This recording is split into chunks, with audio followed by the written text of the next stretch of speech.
नमस्कार, between the lines में रंजन में आपका स्वागत है। आज हम बात करेंगे वाइस प्रेसिडेंट पे जो नरेंद्र मोदी का मास्टर स्ट्रोक है, उससे पूरे तमिलनाडु में हड़कंप मच गया है। वहां की पार्टियां जो हैं वो अलग अलग बंट रही हैं और जो विपक्ष है मतलब इंडिया गठबंधन जो है वो भी समझ नहीं पा रहा है कि आखिर कैंडिडेट उतारें तो किसको उतारें। शायद कांग्रेस से वो कैंडिडेट हो भी ना, क्योंकि तमिलनाडु में मार्च और अप्रैल जब भी हो, अगले साल इलेक्शन है, अब 7-8 महीने बच गए हैं, 10 महीने कर ले, तो उसके पहले जो तमिलनाडु से राधा कृष्णन को एक उपराष्ट्रपति का उम्मीदवार बना करके एक साथ मोदी ने कई निशाने साध लिए, एक तीर से कई निशाने। पूरी पॉलिटिक्स वहां की गड़बड़ा गई है, लाइन लेंथ सब गड़बड़ा गया है तमिलनाडु का। जो सनातन को खत्म करने की आवाज जो उठी थी, एमके स्टालिन के बेटे ने जो कही थी कि सनातन जो है वो मलेरिया है, डेंगू है, इसको खत्म करना है, उसका भी जवाब दे दिया, क्योंकि राधा कृष्णन पक्के सनातनी हैं, स्वयंसेवक भी हैं, माथे पे टीका भी लगाते हैं। तो वो जो एक जवाब है और कैसे हड़कंप मचा है, कैसे लाइन लेंथ जो है विपक्ष का बिगड़ गया है, इन तमाम चीजों को आज हम समझने की कोशिश करेंगे। तो सबसे पहले कि जैसे ही राधा कृष्णन के नाम की घोषणा हुई तो ये सवाल उठा कि अब डीएमके क्या करेगी। डीएमके विरोधी पार्टी है, वहां पे एआईएडीएमके और भाजपा में गठबंधन हो चुका है और अमित शाह मोदी कह चुके हैं कि वहां पे हम अगली सरकार जो है वो एनडीए की आएगी। और जो रिपोर्ट आ रही है, और अच्छा वहां एक और भी है, एक नया जो वहां पे है एक्टर विजय, वो एक नए फैक्टर ग्रुप में आ गए हैं और कहा जा रहा है कि एक्टर जो है विजय, उनकी जो पार्टी है वो मुख्य तौर पे डीएमके का वोट ही काटेगी। अब ऐसे में डीएमके मुश्किल में फंसी हुई है। तो सबसे पहली जो प्रतिक्रिया आई डीएमके की तरफ से वो आई एला गोवन की, जो राज्यसभा के पहले सांसद थे, अभी सांसद नहीं है। तो उन्होंने प्रतिक्रिया वही जो लगता था कि भाई कुछ करके विरोध कैसे करेंगे, तो उन्होंने कहा कि भाई इसके राधा कृष्णन के उपराष्ट्रपति बनने से कहीं कोई फर्क नहीं पड़ेगा और राजग जो है, भाजपा जो है वो तमिल विरोधी है, यहाँ के एजुकेशन के पैसे रोक लिया है और किलाड़ी का जो मामला है, उत्खनन जो हो रहा है कि भाई किलाड़ी बहुत पुराना जगह है और उसकी रिपोर्ट बदली जा रही, तमाम चीजें जो पुरानी थी उनकी वही वो दोहराते नजर आए।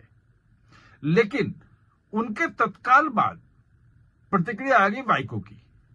वाइको वहां पे एमडीएमके एक पार्टी है जो डीएमके गठबंधन में है, उनके साथ है, और उसने जो है वाइको ने इनका पूरा समर्थन कर दिया, बधाई दे दी राधा कृष्णन को और ये कहा कि भाई ये संस्कारित व्यक्ति हैं और तमिलनाडु में जितनी भी पॉलिटिकल पार्टी के नेता हैं सबके बीच में इनका सम्मान है।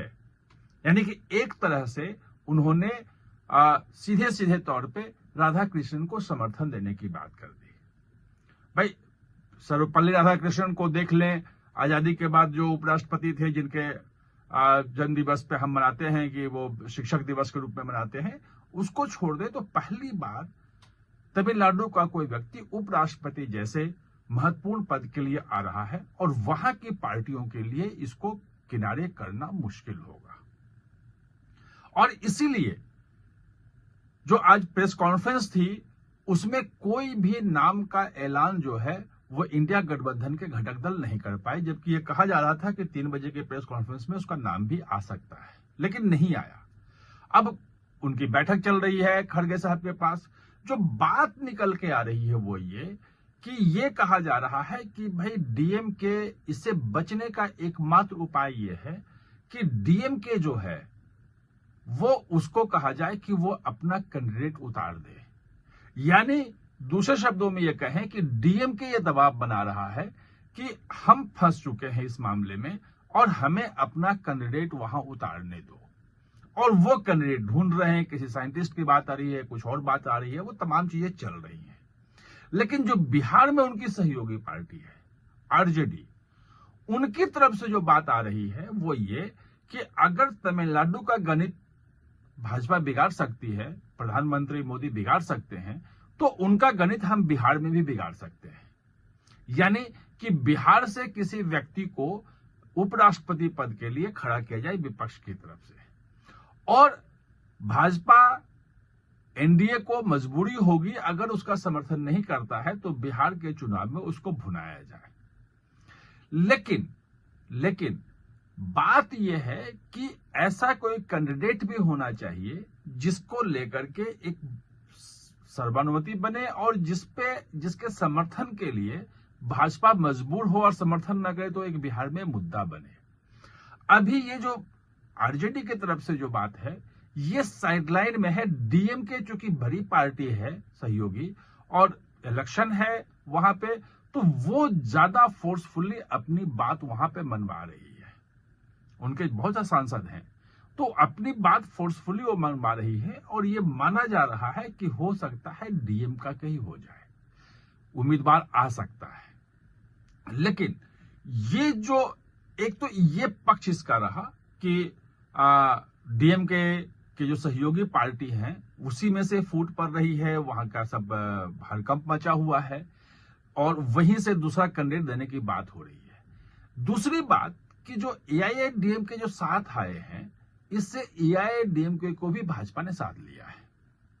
दरअसल अगर इनको देखेंगे, जो राधा कृष्णन आते हैं वो उत्तरी तमिलनाडु का जो कोयम्बटूर, इरोड, नामक्कल, सलेम, ये जो पूरा इलाका है, इस इलाके से आते हैं, और इनका जो समुदाय है, जाति कह ले तो वो इनका जाति है, गौंडर बोलते हैं उनको, बहुत मजबूत है, बड़े बड़े मतलब किसान इसमें हैं, इंडस्ट्रियलिस्ट हैं, मतलब ठीक ठाक है इनका।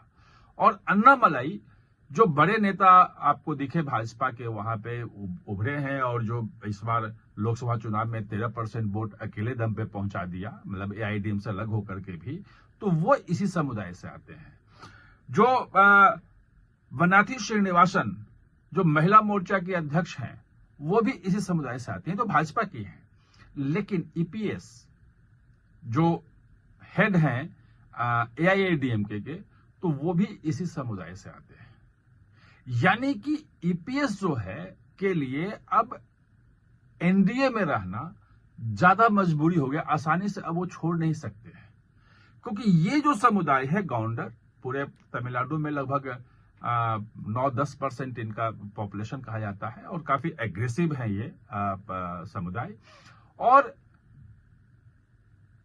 ये जो समुदाय को जो सम्मान दिया राधा कृष्णन जो यहां से आए हैं, तो अब इस समुदाय को भाजपा साधने की कोशिश कर रही है कि भाजपा के साथ भी रहे, एनडीए में है, तो पूरे के पूरे इसको साधने की कोशिश हो रही है, और बहुत अधिक सीटों पे ये वहां पे प्रभाव डालती है।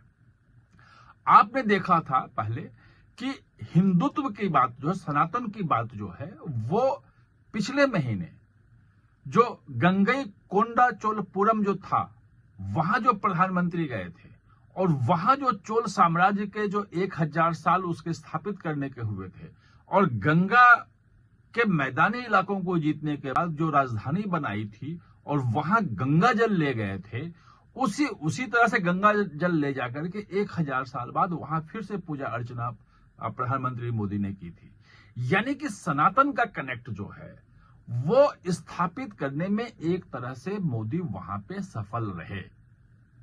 अब 3-4 दिन बाद ही 22 अगस्त को अमित शाह भी जा रहे हैं तमिलनाडु, और तमिलनाडु में उनका एक बड़ा कार्यक्रम है। तो पूरा अगर आप देखेंगे तो तमिलनाडु की पूरी राजनीति जो है वो अमित शाह और नरेंद्र मोदी दोनों ने मिलकर के वहां पे हलचल मचा दी है। एक्टर विजय का एक अपना फैन फॉलोइंग है, एक अपना समर्थन है, वो सब कुछ है, वो एक अलग डीएमके के लिए सिरदर्द बन के सामने आया है। लेकिन जो